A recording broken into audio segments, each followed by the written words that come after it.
Hi, everybody. I'm Tim Newton from the Krannert School of Management, joined today by Beth Ford. And I've got to make sure I get your title right, Beth. You are Group Executive Vice President and Chief Operating Officer with Land O'Lakes. First of all, does that all fit on a business card? I was going to say it's a little lengthy, but yes, that is the exact title.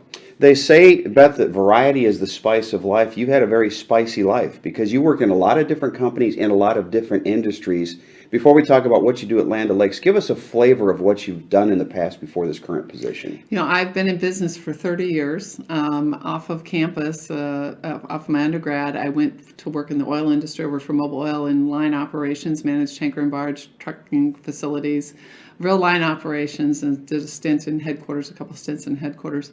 And then I went into a small company, Persico, who was the external supply chain manager for McDonald's. And then I went to Pepsi. I managed their North American supply chain, their strategy, their transportation fleet operations. Then I went to publishing. That seemed like a left turn. What happened there? And I was explaining to somebody that it was about children and literacy. Scholastic is a children's publisher. Harry Potter, Clifford the Big Red Dog. And so I was in publishing for about 7 years, and I worked for them and for Hachette, the Little Brown Books and things like that. Then I went to chemicals. IFF, which is a multinational, and really there was working around the world, and that was a really fascinating job. And then have landed at Land O'Lakes, where it's a food production and agribusiness. Everybody knows us for our butter, our dairy products, but actually we're an interesting farm to fork Fortune 200 company. Clearly, you started this when you were 12 years old. Yeah, right. But talk about what are your daily responsibilities, your overall responsibilities at Land O'Lakes? So I'm the Chief Operating Officer, so I'm responsible for Purina. So we own Purina, animal nutrition, and Land O'Lakes, the dairy business. We also have Winfield Solutions, which is an ag tech platform. So I'm running those businesses from a P&L perspective, and let's say that that's 2/3 of $8 to $10 billion of the businesses. And then I also am the Chief Supply Chain Officer, which is really, as I mentioned, kind of where my career began. I've run many facilities. I've had manufacturing, engineering, IT. I also have the CIO. I have R&D.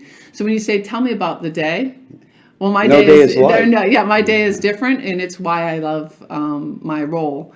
I'm really working, my job now, I believe, is to put the best players on the field. I spend a lot of time on talent, spend a lot of time on the strategies, but working with my teams, many of whom, of course, are much deeper in their knowledge and know more about their businesses, the issues, their technical issues than I would, because that's their role. And so my job is broad, but more centrally, it's working with the talent in the organization to make sure we have the best players on the field. When we talk to people who come in, most of the conversation is around talent acquisition, and it's the hardest thing. It's the most important thing a company has to do. What does Land O'Lakes look for when you're hiring, whether it's at an entry-level position or at a senior position? Is there a quality? Is there a characteristic?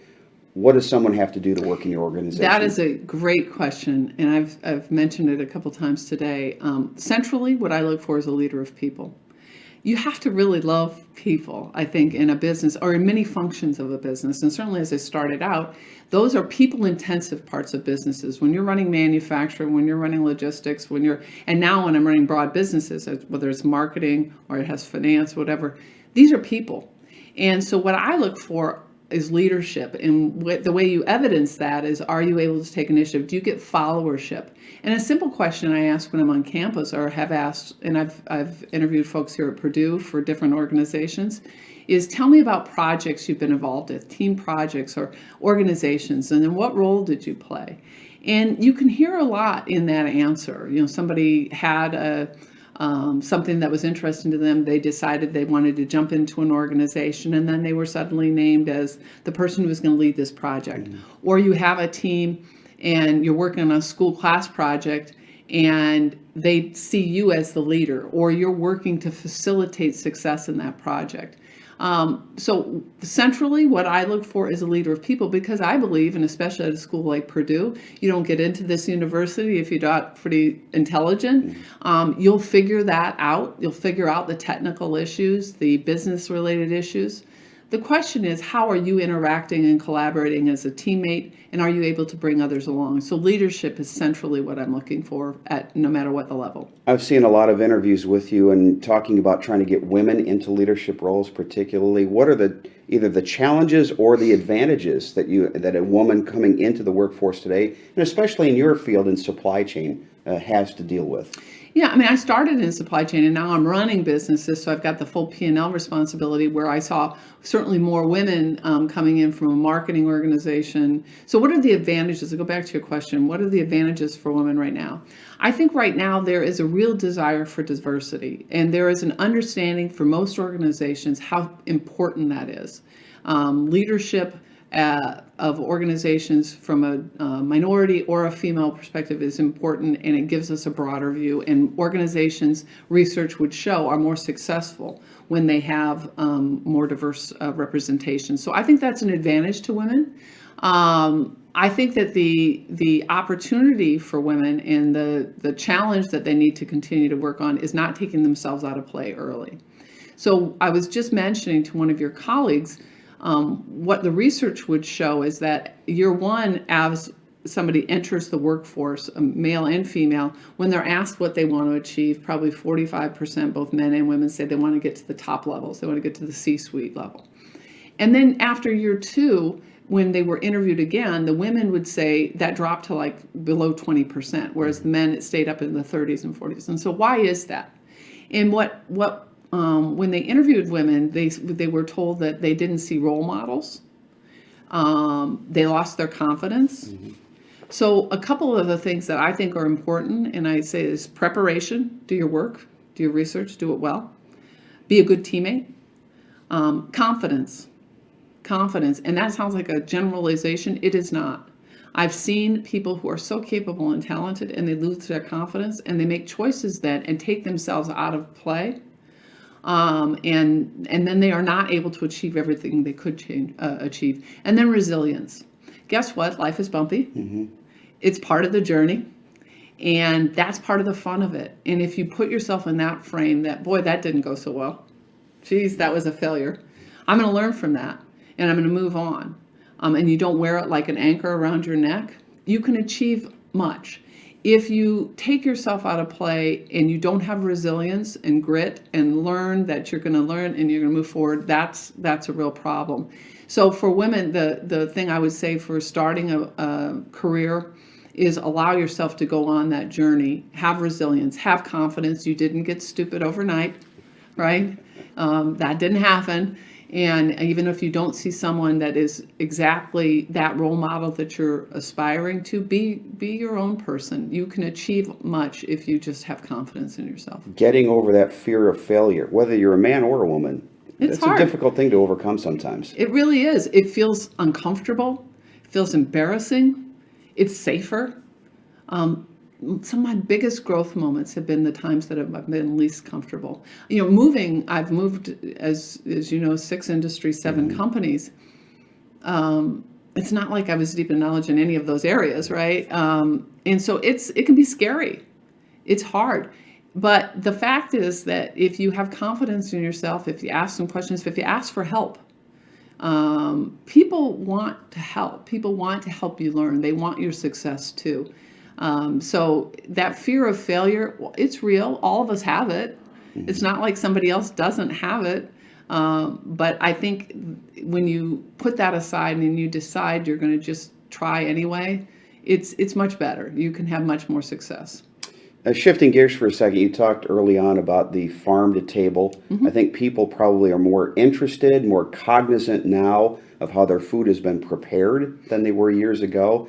From a transparency standpoint, what does Land O'Lakes do? So Land O'Lakes, the heritage was in 1921. We are farmer owned. So we definitely, we're going right from the acre all the way to the table. We still are farmer owned. The heritage were up in Midwest dairymen who had sweet cream butter, and they wanted to get power in the channel and get distribution in the population centers in the East. And they did that. They banded together, formed a co-op, and then after formed a supply co-op after that was successful. So they had an animal feed business. Now, it wasn't Purina, which is what we own now. So Land O'Lakes folks know us for our heritage dairy business. And we also own Cozy Shack, which is a pudding company. We have cheese, snack cheese. We have a number of dairy elements, but we also own Purina, and we have Purina, and then we have Winfield Solutions, which is an ag. It's master agronomist. We have master agronomists. We have satellite technology that goes over farmer land. We can show them where the most fertile areas are. We also just recently stood up a sustain division focused on sustainability. So this transparency, it's interesting how you say, well, people know more now about how their food is made. Actually, I would say the challenge is that many of them actually don't. In our generation, my generation, your generation, probably 25% of the population was in farming, or their families were. Right. Now it's less than 1.4%. So people are getting their information in the best way, but maybe not the kind of right fact-based information. So this transparency, this desirability of transparency, I understand that. All of us would want that, right? We want to understand how the food was made and is it healthy and all of those things that are right for our family, for ourselves. The challenge right now, I think, is the noise that you have in maybe the social networking or in the environment where maybe things aren't as fact-based. We're in a fortunate position. Land O'Lakes really, as I explained, goes farm to fork. We work with the farmers to optimize production. We also work on sustainability. So we have sustainable production. That's what we believe in. We have an animal nutrition business. So we're working with animal nutrition, and then we really go right to the farmer. So we probably know the cow that had the milk that made the butter that's on the table. We have the whole continuum, and that plays an advantage for us because we do have full transparency back to the acre. But the challenge in the food industry right now and in many industries is fact-based, accurate transparency of information as it relates to food production. All right, Beth, one last question back to today. What are your takeaways? What's the one thing that you want students to remember from your visit to Purdue? Well, a couple of things, I guess. If it's one thing, I want them to understand who Land O'Lakes is. Okay, selfishly, Purdue is an important partner for Land O'Lakes. It's one of our 3 key schools that we really focus on. We think it's exceptional, the talent that comes through here. So I would want them to understand Land O'Lakes and the opportunity. One of the other takeaways that I want them to understand is how exciting food production and agribusiness is. There are over 40,000 plus jobs created in agribusiness, and many of them go unfilled because folks don't see it as necessarily a sexy enough field, or what is it, and it's not, for me, it's not high tech enough. And actually it is pretty high tech in the ways that I mentioned. So the takeaway that I would have them focus on is food production and agribusiness, and the why is it's meaningful work. One of the great challenges we're going to have is how are we going to feed a growing population that's going to grow to 9.5 to 10 billion by 2050. Food production has to double during that time frame, and there is less land and less water. And with that, then focusing on one of those great challenges, having it be meaningful work. That to me is the takeaway. I want folks to understand why this is an exciting industry and why Land O'Lakes is a great partner for that. Beth, thanks for making the trip and talking to our students today. Thank you. Thanks for having me. For Beth Ford, I'm Tim Newton.